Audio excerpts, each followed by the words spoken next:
Hi everyone, and welcome to episode 2 of a brand new podcast from Teletrac Navman, Mobilizing the Future of Fleets. It's a podcast dedicated to helping fleet and transportation businesses navigate the roads ahead. I'm Barney Goffer, Product Manager for Fleet Energy Solutions at Teletrac Navman, and joining me today is a leading global authority on the subject of EV, Special Advisor to the UK Government, and founder of Zero Carbon Futures, Professor Colin Heron. Professor Heron notably spent 17 years at Nissan, where he was instrumental in the development and rollout of the Leaf, the world's first mass-market electric vehicle. Also joining us is Peter Crow, European Sales Manager at Engie Energy Systems, a specialist in alternative energy solutions. Peter has worked within the compressed natural gas industry for 40 years in development, service and sales roles, and across markets including Europe, Asia and North America. And today we're going to be discussing the future of energy technology. So I really want to start by kicking things off and the relationship between energy density and cost. And if you can take us on the journey of the electric vehicle battery in terms of where it was maybe 10 years ago to where it is now, and perhaps what the future looks like for it in relation to density and cost. A long time ago, I mean, it was ridiculous figures. It was something like $1,000 per kilowatt hour. Mm-hmm. The target now is around $200. And the interesting thing is when I got my first, and it was a Nissan Leaf, a 24 kilowatt hour, if I got 86 miles, hey, that was good. You know, no charge points, 86 miles. People used to drive around with duvets and a shovel and a flask, you know, just in case. That's what we see now. What we believe we're at a plateau now. There will be tweaks of 10% here and there, but we're basically at a plateau on cost and energy density. Mm-hmm. The way people are getting around energy density now is they're just cramming more cells into a battery. So they're taking out unwanted space and sticking more cells in. Right. That's where we're going. So we're saying that there's going to get the batteries get heavier at this point then, or what actually happens if we put in more in? Oh, they're getting heavier. So what's the trade-off at that point then? The trade-off is that the chemistry is getting better, but you can't sell the vehicle without the range. The next phase we go to is the solid state battery. The interesting thing about the solid state, if they go to the simple figures, is it's probably going to have twice the density and it'll charge in half the time, but it's expensive and we don't know how to make them. Okay. That's the problem. Right. What we'll probably see is when the cost comes down to it's a premium over the battery we've got now, it'll probably start to appear in those vehicles where cost doesn't matter. As the technology and the production goes in, it'll move down to your next class, your next. We'll probably see a price differential coming in. People will pay for this technology. Other people will not be bothered about, and they just want the lower price vehicle.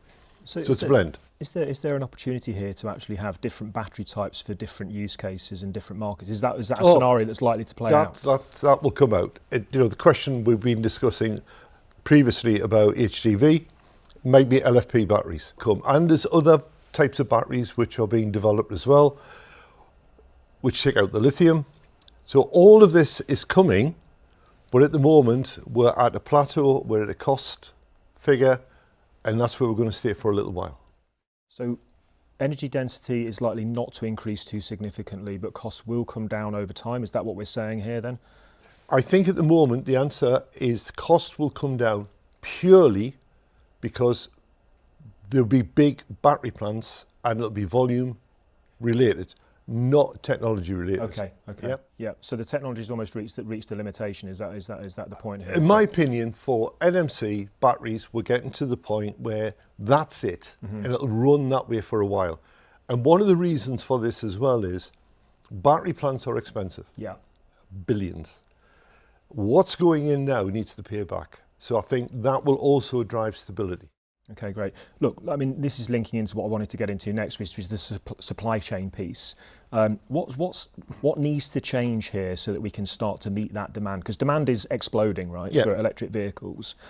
We've seen some failures in the UK with British Volt going under and what's happening there. So where's the supply chain challenged and how is it sort of countermeasuring against the problems that it faces? There's two supply chains. One's the battery plants, and the big corporations are building the battery plants. The startups are the ones who seem to be having the challenge. If we take the UK we've only got one existing battery plant and one under construction. That is a Chinese-Japanese conglomerate who are putting that together. Yeah. We need at least 3 large battery plants to go forward. But on the other bit of the supply chain, it's not worthwhile people creating the product for the battery plants without the volume. So for 10 years, we've had a total volume of 2 gigawatt hours, or about 40,000 batteries. You're not going to build a supply chain for that. Once you've got 3 battery plants, 4 battery plants, people will start, and I've just seen an announcement today on Teesside, there's some people starting to make anode material. That's a new one for me. We got lithium hydroxide plants being built, possibly mining, but you need the volume to get the supply chain. And there's also the other aspect, which people have probably been reading, is that there's a socio-economic, political nervousness about where everything's getting processed. Yeah.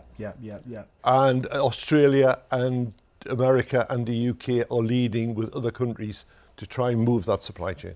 Yeah, I mean, I wasn't necessarily going to get into this sort of the geopolitical conversations around the domination of China, for example, and everything that comes through those guys at the moment. But is there any way that the rest of the world actually competes with where China are in terms of their ability to produce at scale? The answer is yes, but the challenge is that our industry in the West is extremely regulated. So one of the things universities like mine and other universities have to come up with is how can we green that supply chain and keep it viable. So for instance, the lithium hydroxide plant that I mentioned that's opening on Teesside, they want to run on hydrogen. They don't want to run on gas. It's never been done before. So we're trying in a very, very tight window, not only to make the vehicles and the batteries, we're trying to launch technology at scale that we've never done before. And given the advancements that we see elsewhere globally, what does that mean to the consumer or the fleet manager that's got to go and buy a vehicle? What are the consequences of us not having the capability, if you say, at scale to produce our own batteries? If we're talking about the vehicles that are made in the UK, by 2030, 80% of all new vehicles sold will be zero emission. Tailpipe emission. Yeah. So that's where we're going. It's really hard for fleet managers. I fully sympathise with them. There is product out there they can buy, there's product they can run now. That's not a problem. What I would say to the fleet manager is, if you think by waiting 2 years, I'm going to get a vastly different product, I don't think you'll get a vastly different performing product, you'll just get more products at the same performance. Yeah. A fleet manager will have cars, vans for how long? 2 or 3 years? Gone. Yeah. Three to 4, maybe. Gone. Rapid charging these batteries for that period won't make it much difference. Right. If I own the vehicle and I'm keeping it for 10 years, I'll do that. But lease cars that are coming in the system and out, they'll just rapid charge them. Because that's their business. They'll just rapid charge them. Empty, full, off. Empty, full, off. And we've seen taxis that have lived their life that way. And the batteries are more robust than we thought they were. But it's the behaviours of the fleet manager and the driver will just fill it. So on this then, since we're touching on charging briefly, the consequences of rapid charging all the time, what are they on the life of the battery? There's 2 challenges on this now. One is the chemistry has not been stable enough over the life that we've had commercially sold vehicles to know the answer to that. All right? What VW and others are posting is accelerated tests. And there was an accelerated test done in America with the Leaf. It did 7 kilowatt charging and rapid. There was a deterioration. Both deteriorated, but it was only about 6 or 7% difference. Which is nothing in the grand scheme of things, right? Yeah. Over 10 or 12 years, and if it was 100% rapid charge. So at the moment, my car is only high power charged. Right. And it will go from 20 to 100. Just because it gets left there and I go and get it when the app says it's full. I don't hang around for it. A lot of private people are doing that. Yeah. But they're on a PCP or a 3-year where they're basically saying, well, it doesn't matter. It's not going to affect me in 3 years. I'll just get rid of it. Yeah, sure. So it feels like there's more to understand on the sort of life cycle of a battery around charging and what happens, and certainly more to be discussed around education of how we use these devices and behaviours. Yeah, which we're going to get into. I just want to come back to the topic of the technology of the battery and everything. I want to sort of point towards decarbonising. So it's commonplace to open the newspaper or to go onto LinkedIn, and EVs are touted as being no greener than their ICE counterparts, right? How true is that statement? There must be something in it because we hear so much about it, right? No. The thing is that we refer to an EV, right? We don't refer to a petrol car, right? So you can compare my Zoe with a Rolls Royce, okay? Which one's the greener in manufacture? It's going to be the Zoe. Okay. Right? So if what we really have to do is compare a Clio with a Zoe, both made in France, both powered in France, and make the comparison. That's not what we do. So I can write a research paper which will tell you the answer to that way or that way. What do you want? The big energy thing on the battery is once you made the battery, you basically got to bake them. Yeah. About 10 days in a gas-fired ovens or electric, and that uses up the energy. If you actually take a vehicle and explode all the parts across this floor, 90% of them are the same. The carpet's the same, the headlight's the same, the tyres, everything is the same. It's the manufacture of the battery. That's where the comparison has to come in. But you have to do same car, equivalence car, made in the same country, with the same grid, the same power. If you take a large EV made in Poland and compare it with a small diesel made in France with a clean grid, you get different results. Yeah, sure. So you've got to read these to understand what the comparison is. Okay, so the method of analysis needs to be consistent across the board is what we're saying here. But the EV will get greener. No, the petrol car can't. Yeah, so the technology that we've got today is suitable for most use cases. Seems like the obvious thing to actually say here is that most people could probably live in and get around and live their life in a battery electric vehicle if they could get one, of course. If you live in a city, there is no reason why you can't. If you do a maintenance job or something and you're driving 200-300 miles a day, it may get irritating, especially if you live in the middle of Wales or you do something. So there are exceptions. So just to try and sort of close the loop on all of this, and Colin, I know this is something close to your heart and that you like to talk about quite a bit as well. Circular economy for the technology of the battery in the vehicle. Yeah. Talk to us about that. Where is it today? What are the benefits of a battery electric vehicle? What are their second use second user examples that you can give us? Well, whatever you put into a petrol car or diesel, you burn. Yep. It's gone. It's not reclaimable. EU legislation is coming out, and we'll forget about Brexit and others, but the vehicles are made for markets, okay? The battery has to have, by a certain point, percentages which are being defined for lithium, cobalt, manganese, nickel, replaced. So you can't sell a new battery unless it has a percent of the renewable in, all right? Fortunately, the minerals themselves don't degrade. It's the battery that degrades, all right? Where we are now is that we do not have, because people are driving 120,000 miles, we do not have the volume of batteries to recycle. Okay. We simply don't have them. And the other difference is when my battery comes out the car, it goes for energy storage. So it has a second life. We're still working out how long that second life is. Then we break it down. That second life also reduces the carbon emissions because it supports the grid. So those figures are not always taken into that other discussion we had. So we are looking now at how we actually extract those key materials out. This is where also comes into play world markets. So if you have a battery with a chemistry which is really high in cobalt and the price of cobalt's high, brilliant, that's a recycling industry, you can take that out and we know what we're doing. Yeah. The challenge comes, and this is something we've got to look at in economics, if it's an LFP, lithium iron phosphate battery, there's not the value in the recycled battery that there is in NMC. Okay. All right? So what we don't want is those batteries just getting sidelined. So the regulation has to cover those as well. So we're seeing the big recyclers that recycle cars and trucks now saying what we're going to do with batteries. And if you just bear with me, one of the things they want to do, the easiest way is you shred them.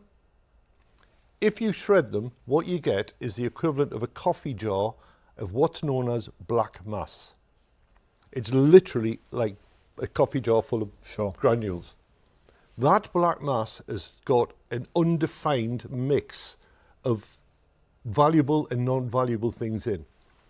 It's how you extract them out the black mass is the challenge.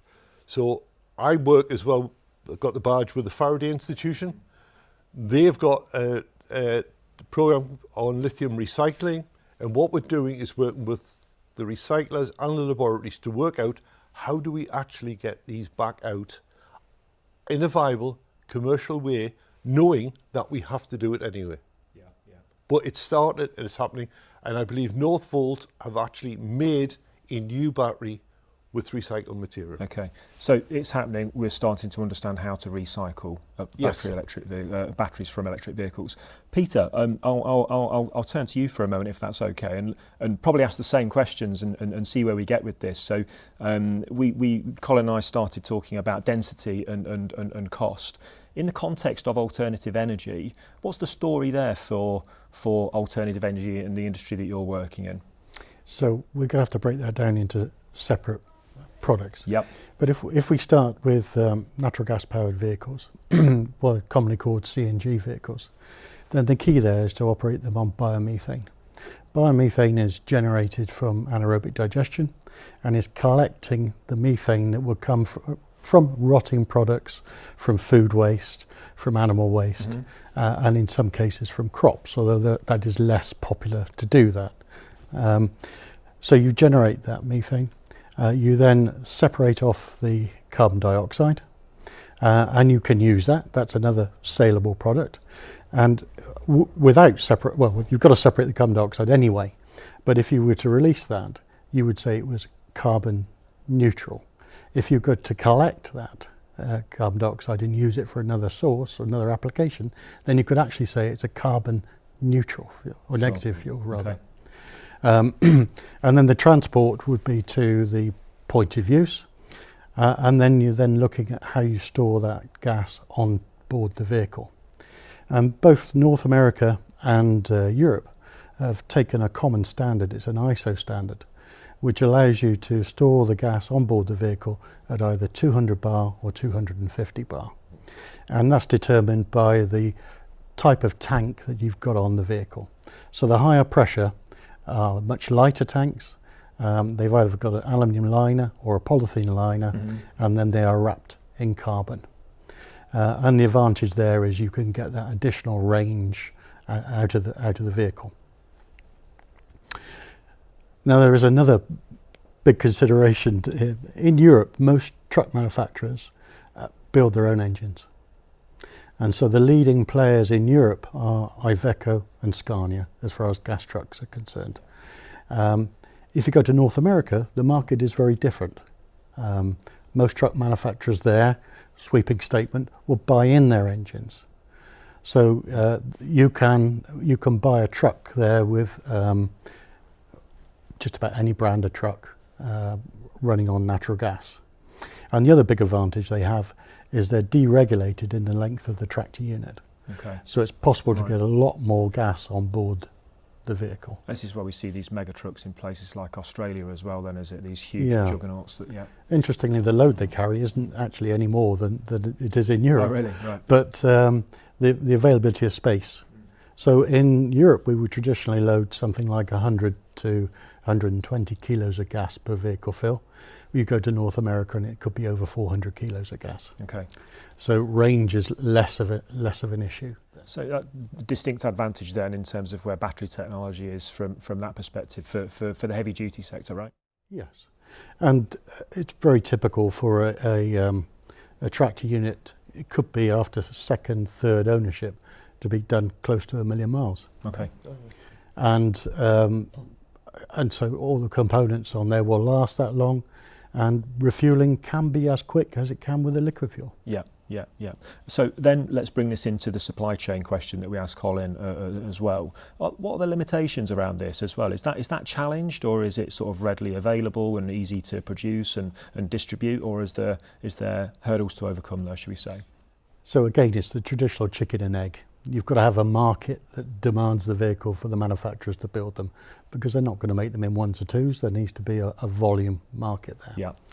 And certainly in the UK, we've seen a move of the supermarkets to take on board gaseous vehicles, either in the form of LNG or CNG, because they can immediately declare a carbon saving. Mm-hmm. And that's required to sell to their customers, and it's required because they need to declare that as part of their published annual report.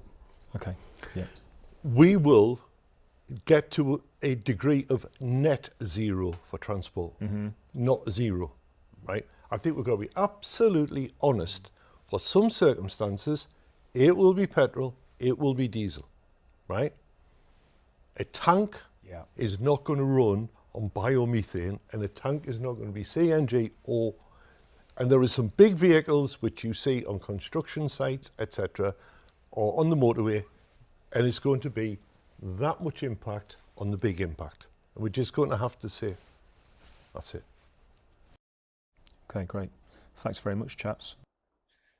Thanks, guys. Thank you for joining us for the podcast, and thanks to our guests, Professor Colin and Peter Crow.